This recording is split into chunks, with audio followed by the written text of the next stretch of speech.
Assalamualaikum warahmatullahi wabarakatuh. Halo teman-teman, gimana nih kabarnya nih buat kalian yang selalu nonton video aku ucapin terima kasih banyak nih. Oke, kali ini aku masih ngebahas tentang seputar keuangan. Jadi buat kalian yang masih ada masalah tentang keuangannya, jangan khawatir, kali ini aku akan ngasih beberapa tips ataupun kasih tau lah kenapa sih uang kalian itu cepat habis kayak gitu.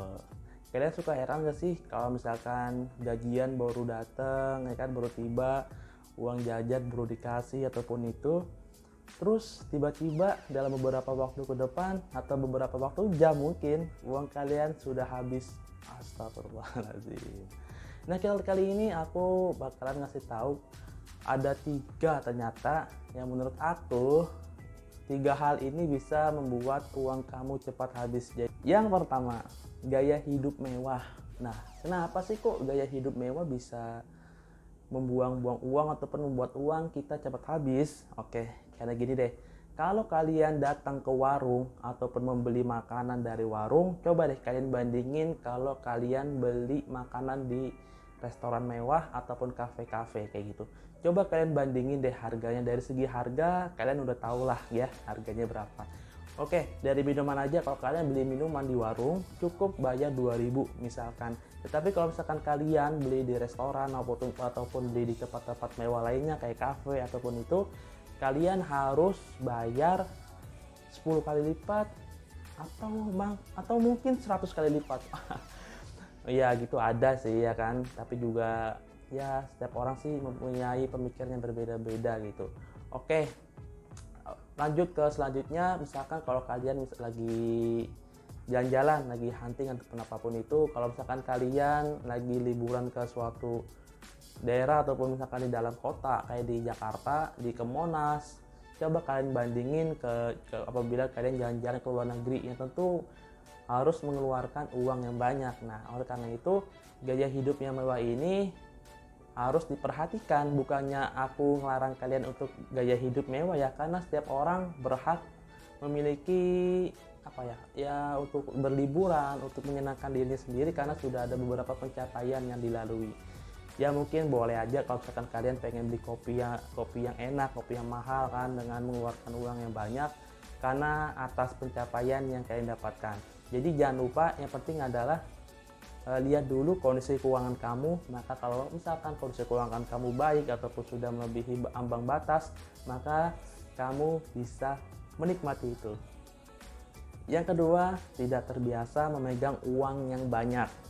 Kalian coba deh dipikir-pikir lagi ataupun flashback ke belakang, kapan sih kalian itu pertama kali memegang uang yang banyak kayak gitu. Nah, pasti ketika kita sesekali ya, misalkan dari yang pertama belum bekerja terus tiba-tiba bekerja, kita dapat gaji lalu pun apapun itu, ada beberapa perasaan yang timbul. Itu merupakan psikologis manusia. Misalkan kita cuma memegang uang 50.000, terus tiba-tiba kita dikasih uang 5 juta, terus 10 juta, bahkan 30 juta ataupun yang lainnya, itu kita akan akan timbul perasaan-perasaan yang menggugah gitu.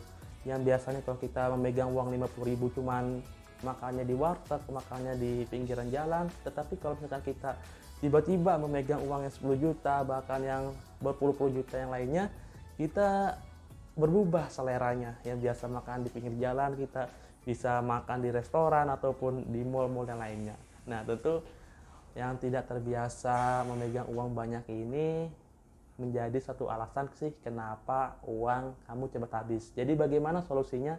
Yaitu adalah kalian harus mengatur porsi pengeluaran kalian. Jadi pengeluaran kalian itu harus disesuaikan dengan pemasukan. Kalau misalkan gaji kalian misalkan 3 juta ataupun 5 juta, nah cobalah buat porsi.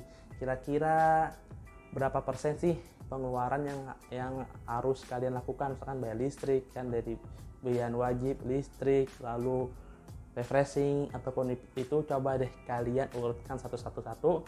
Kira-kira berapa porsinya yang sekiranya bisa dihabiskan dalam sebulan. Jadi jangan sampai lebih ataupun kurang kayak gitu.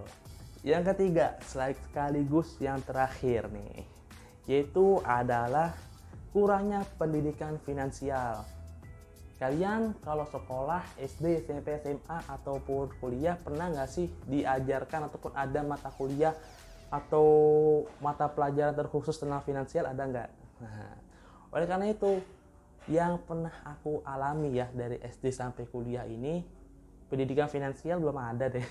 Bener nggak sih buat kalian yang udah diajarin, beruntung banget, dan juga kasih nih di kolom komentar, dong kasih edukasi ke kita semua biar kita sama-sama belajar. Oke, ternyata pendidikan finansial itu harus ada di setiap orang. Karena apa?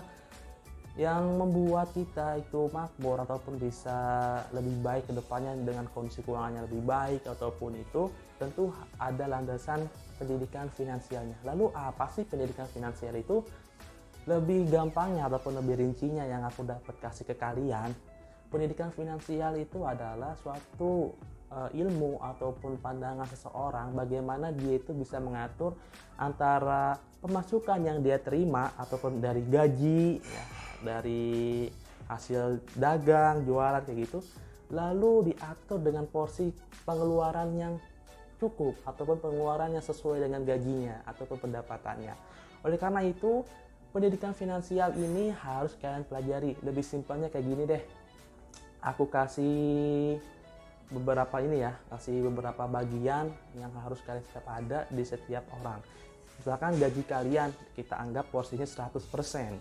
Lalu bagaimana pengeluarannya itu bisa kalian bagi. Misalkan untuk biaya hidup 50%, lalu dari biaya untuk refreshing 10%, menabung 20%, lalu yang 20% ini untuk misalkan biaya kewajiban, kayak misalkan kalian punya hutang, kalian punya cicilan ataupun itu kayak gitu. Jadi ada porsi masing-masingnya. Kalian bisa cek deh di Google ataupun dimanapun itu, karena di era modern ini banyak sekali informasi-informasi yang dapat mudah kita dapatkan kayak gitu.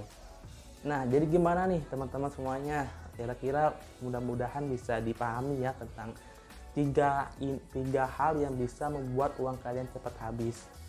Kalau kalian punya pandangan lain ataupun punya tambahan lainnya juga, silakan tulis saja di kolom komentar supaya aku dan juga teman-teman yang lainnya bisa membaca dan juga bisa mendapatkan ilmu yang baru nih buat kalian yang lebih paham.